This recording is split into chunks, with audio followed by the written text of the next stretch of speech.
Hey guys, my name is Sydney, I'm Sean. and we did Chapter 9, which was on service.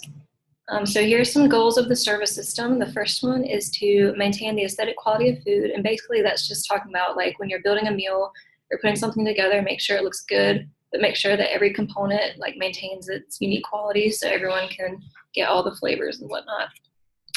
Ensure microbial safety of food. So that's basically keeping everything clean, whether it's storage or prep area or kitchen, and make sure food is properly cooked so we can avoid diseases and stuff like that within customers. Serve food that is attractive and satisfying to the customer, and that's kind of the same thing as the first one. Just make sure the food looks good and appetizing and that it's, I guess, nutritious to the customer. Optimal use of available resources. That's basically managing things like money and labor while also focusing energy on the customer to make sure they're satisfied. Methods of assembly, delivery, and service. So distribution and delivery is the transportation of prepared foods from production to place of service. And service is assembling prepared menu items and distributing them to the customer. Numerous options and alternatives exist to assemble, distribute, and serve meals. So we've seen a lot of technological advances recently, and that's given us more options for delivery and service, but that's also created some problems because some of them increase the time and distance between production and delivery, and that leaves room for potential loss in food quality. So we need things like insulated carriers and portable freezers and stuff to make sure food doesn't go bad on the way. And obviously most people prefer methods that reduce the time and distance between delivery and service. So there are two delivery and service subsystems. The first one is centralized delivery service system, and that's when prepared foods are portioned and assembled for individual meals at a central area in or adjacent to the main kitchen. And that's pretty much just restaurants and like small cafeterias and hospitals and long-term care facilities.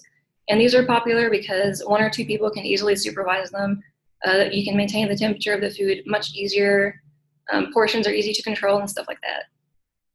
Decentralized delivery service systems are when bulk quantities of hot and or cold prepared foods are sent to serving galleys or ward kitchens located throughout the facility where reheating, portioning, and meal assembly take place. And that's just when you have more than one serving facility because it's a really big institution or facility.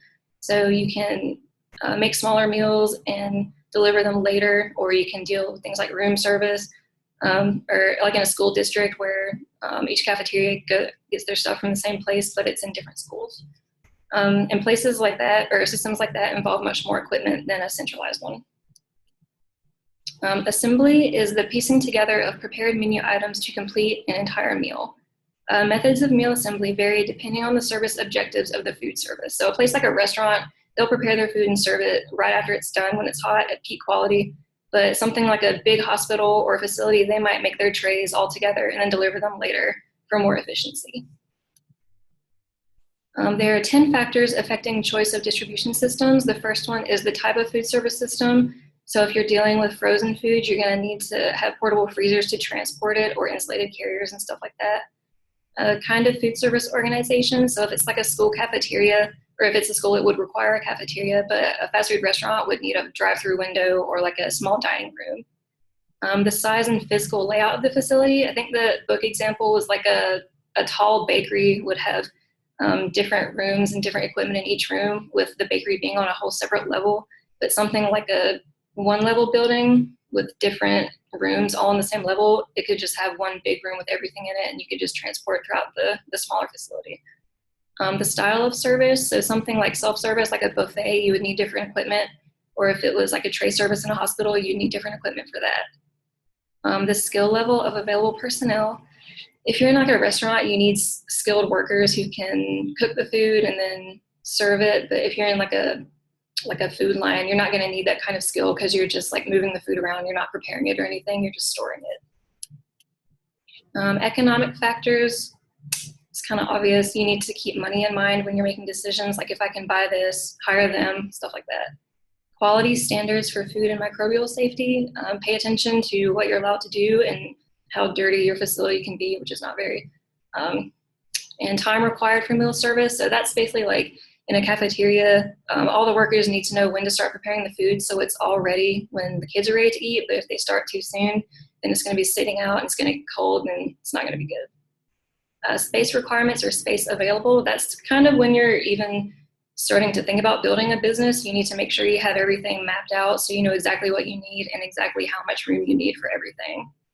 And energy usage, larger facilities can use a lot of electrical equipment, so decisions need to be made to make sure you're using the least amount of energy you can and saving as much money as possible. So for the equipment, you need to see what kind of equipment you need in your facility. So different types, there are fixed and built-in equipment, which need to be purchased when you're building your facility, mobile equipment, and then portable equipment. And each of these helps the facility with specific needs of the service system. So fixed equipment is the integral part of the service structure of the service system, and that includes monorails, elevators, conveyor belts, lifts, or dumbwaiters. And those just help with getting things to and from each part of the decentralized service system. Mobile equipment is movable by means of wheels or casters, and the most common type is a truck that transports items to and from the facility, and push carts are used in-house for transport of bulk items for decentralized service, or pre-plated meals and centralized service within the facility. So portable equipment are things that need to be carried, like hand totes, hand carriers or totes, or pans. Those usually have lids to prevent spilling during transport, or trays. So some equipment has specific uses for reheating, assembly, temperature control, and transport. For example, if an item has been frozen, a microwave oven or conventional oven is required in order to properly reheat the food. And there's a couple different styles of service. All the styles of service have the same goal in mind: to satisfy the customer with good quality food. And some of these are self-service, tray service, wait service, and portable meals. Self-service is very simple. The customer carries the food from the display area to the dining area, and it requires less employee power. Some examples include cafeterias, vending machines, buffets, or drive-thrus. Tray service are meals that are delivered to the consumer on a tray by an employee. It's very common in hospitals, or like if you go to a hotel, room service would be an example of tray service. Wait service is something we're all very familiar with. Every time you go to a restaurant, it's basically going to be wait service. So you have two types: counter service and table service. Counter service is very common at old school type diners, where everyone sits at a counter and then you're provided service by an individual behind the counter. And table service is when you have a waiter or waitress bring you your food and your drinks at your table. And portable meals are the transportation of meals either on-premise or off-premise. It requires special attention to detail when transporting meals. On-premise delivery is usually seen in a large company for employees who have short lunch breaks and cannot go to a central cafeteria, or who want to eat while they're working. And then Meals on Wheels is a good example of an off-premise delivery system, which they provide meals to seniors who may not be able to provide their own food. And then customer service is very important in restaurants and hospitals. It's the commitment to satisfying customers as the main goal. Here are some just basic rules for customer service. You need to anticipate the needs of customers, which means if they have like a half glass of water, you need to go refill the water before they ask for it. Be aware of the customer's behavior and body language. For example, if they don't like how their steak is cooked, you can kind of tell by the look on their face before they have to ask for you to remake it. Never say "I don't know" to a customer. Always find an answer for them, or someone who can provide an answer for them. Be positive and use language to reflect your positivity. Be specific on when you're going to come back to, give them their food. And be honest and own up to your mistakes, and then take action to satisfy the customer. And our discussion question is: what are some rules or guidelines that your customer service job requires you to follow in order to provide good service to guests?